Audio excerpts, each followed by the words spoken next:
j'espère que tu vas bien. Aujourd'hui, je te propose un French karaoke. Tu connais le principe. Je lis lentement un texte qui sera également affiché et de cette façon, tu peux entendre la phonétique correcte et en même temps voir comment il est écrit. Et bien entendu, je t'invite à faire des exercices de répétition pour t'entraîner encore plus pour avoir une phonétique parfaite.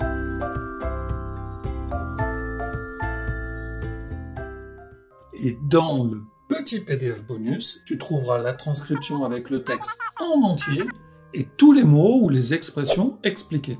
Comme ça, tu vas pouvoir faire un travail d'écoute, de lecture, de compréhension orale et écrite grâce à la transcription, et puis enrichir ton vocabulaire et ta grammaire.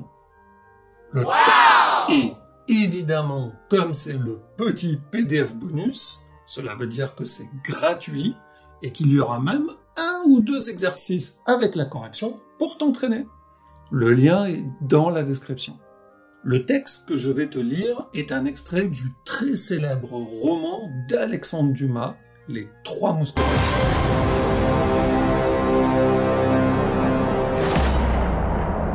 Tout le monde connaît Les Trois Mousquetaires. Alors tu es prêt? C'est parti. Découvrons l'arrivée de D'Artagnan au milieu des mousquetaires et puis les portraits de Porthos et Aramis. Le jour où D'Artagnan se présenta, l'assemblée était imposante, surtout pour un provincial arrivant de sa province. Il est vrai que ce provincial était gascon et que surtout à cette époque, les compatriotes de D'Artagnan avaient la réputation de ne point facilement se laisser intimider. En effet, une fois qu'on avait franchi la porte massive, chevillée de longs clous à tête quadrangulaire, on tombait au milieu d'une troupe de gens d'épée qui se croisaient dans la cour, s'interpellant, se querellant et jouant entre eux.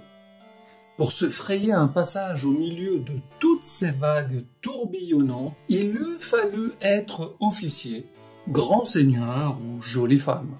Ce fut donc au milieu de cette cohue et de ce désordre que notre jeune homme s'avança, le cœur palpitant, rangeant sa longue rapière le long de ses jambes maigres et tenant une main au rebord de son feutre avec ce demi-sourire du provincial embarrassé qui veut faire bonne contenance. Avait-il dépassé un groupe? Alors il respirait plus librement. Mais il comprenait qu'on se retournait pour le regarder. Et pour la première fois de sa vie, D'Artagnan, qui jusqu'à ce jour avait une assez bonne opinion de lui-même, se trouva ridicule. Arrivé à l'escalier, ce fut pis encore. Il y avait sur les premières marches 4 mousquetaires qui se divertissaient à l'exercice suivant, tandis que 10 ou 12 de leurs camarades attendaient sur le palier que leur tour vînt de prendre place à la partie. Un d'eux, placé sur le degré supérieur, l'épée nue à la main, empêchait, ou du moins s'efforçait d'empêcher, les 3 autres de monter. Ces 3 autres s'escrimaient contre lui de leurs épées fort agiles. D'Artagnan prit d'abord ses fers pour des fleurets d'escrime. Il les crut boutonnés, mais il reconnut bientôt, à certaines égratignures, que chaque arme, au contraire, était affilée et aiguisée à souhait, et à chacune de ces égratignures, non seulement les spectateurs, mais encore les acteurs riaient comme des fous. Celui qui occupait le degré en ce moment tenait merveilleusement ses adversaires en respect. On faisait cercle autour d'eux. La condition portait qu'à chaque coup, le touché quitterait la partie, en perdant son tour d'audience au profit du toucheur. En 5 minutes, 3 furent effleurés, l'un au poignet, l'autre au menton, l'autre à l'oreille, par le défenseur du degré, qui lui-même ne fut pas atteint. Adresse qui lui valut, selon les conventions arrêtées, 3 tours de faveur. Si difficile non pas qu'il fût, mais qu'il voulut être à étonner, ce passe-temps étonna notre jeune voyageur. Il avait vu dans sa province cette terre où s'échauffent cependant si promptement les têtes, un peu plus de préliminaires au duel. Et la gasconnade de ces 4 joueurs lui parut la plus forte de toutes celles qu'il avait ouïes jusqu'alors, même en Gascogne. Il se crut transporté dans ce fameux pays des géants où Gulliver alla depuis et eut si grande peur. Et cependant, il n'était pas au bout. Restait le palier et l'antichambre. Sur le palier, on ne se battait plus. On racontait des histoires de femmes, et dans l'antichambre, des histoires de cour. Sur le palier, D'Artagnan rougit. Dans l'antichambre, il frissonna. Son imagination éveillée et vagabonde, qui en Gascogne le rendait redoutable aux jeunes femmes de chambre, et même quelquefois aux jeunes maîtresses, n'avait jamais rêvé, même dans ses moments de délire, la moitié de ses merveilles amoureuses et le quart de ses prouesses galantes, rehaussées des noms les plus connus et des détails les moins voilés. Mais si son amour pour les bonnes mœurs fut choqué sur le palier, son respect pour le cardinal fut scandalisé dans l'antichambre. Là, à son grand étonnement, D'Artagnan entendait critiquer tout haut la politique qui faisait trembler l'Europe, et la vie privée du cardinal que tant de hauts et puissants seigneurs avaient été punis d'avoir tenté d'approfondir.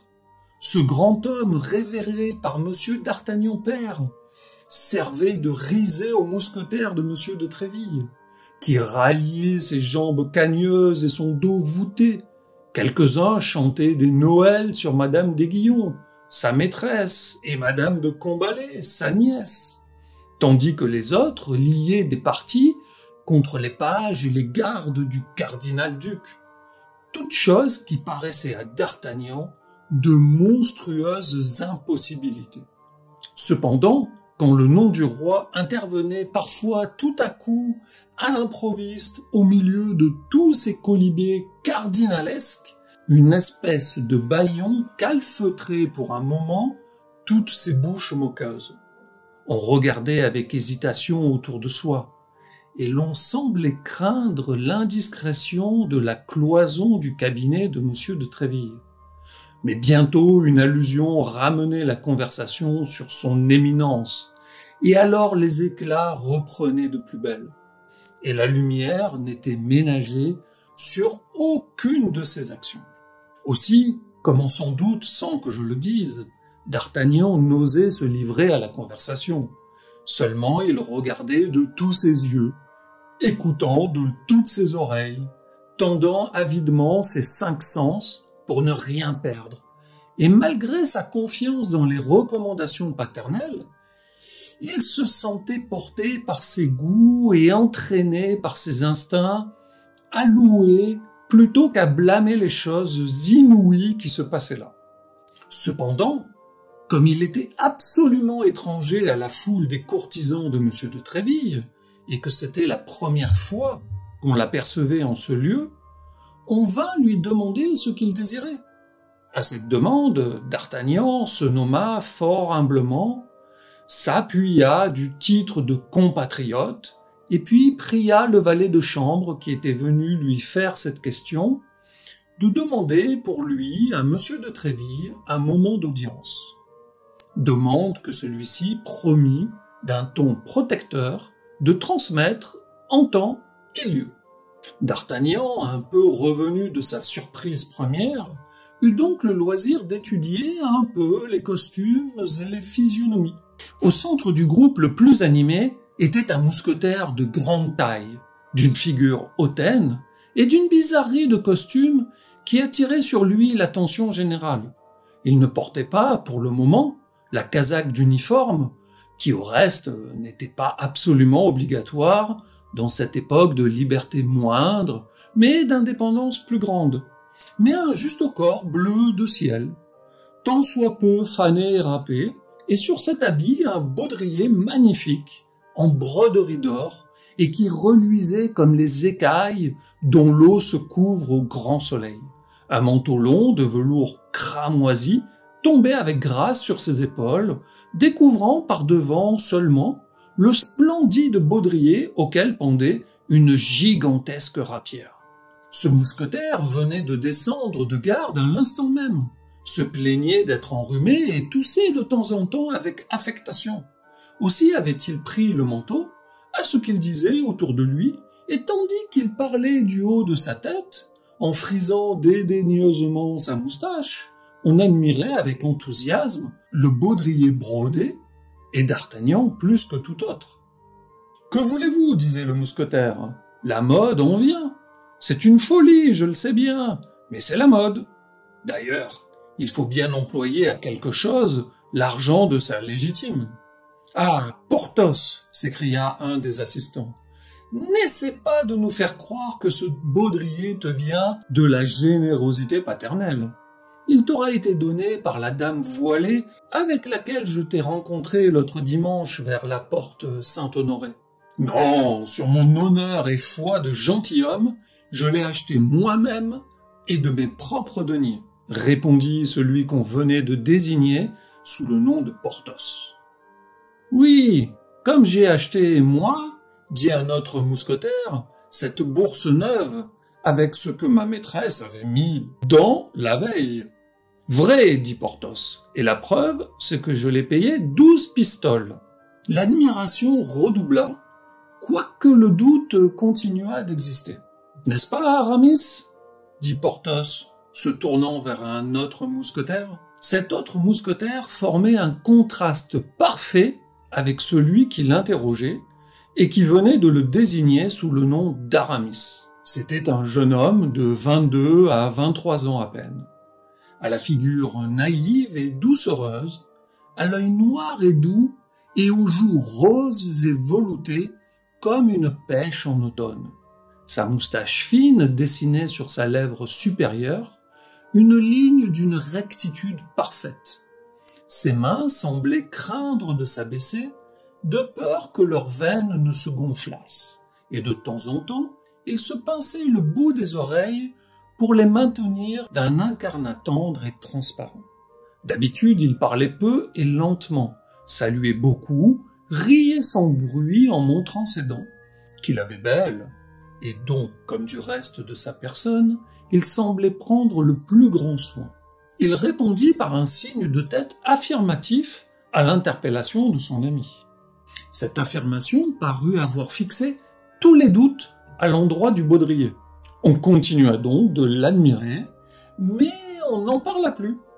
Et par un de ces revirements rapides de la pensée, la conversation passa tout à coup à un autre sujet. Je ne vais pas te lire tout le livre, je t'encourage vivement à le lire par toi-même, à ne pas avoir peur du vocabulaire, ni des temps qui pourront un peu te déstabiliser au début, mais qui te permettront de progresser en français à la vitesse grand V. N'oublie pas que dans le petit PDF bonus, tu vas retrouver la transcription du texte et des explications sur ce vocabulaire, sur les points de grammaire. Et moi, je te dis à bientôt pour une prochaine vidéo. Ciao, ciao!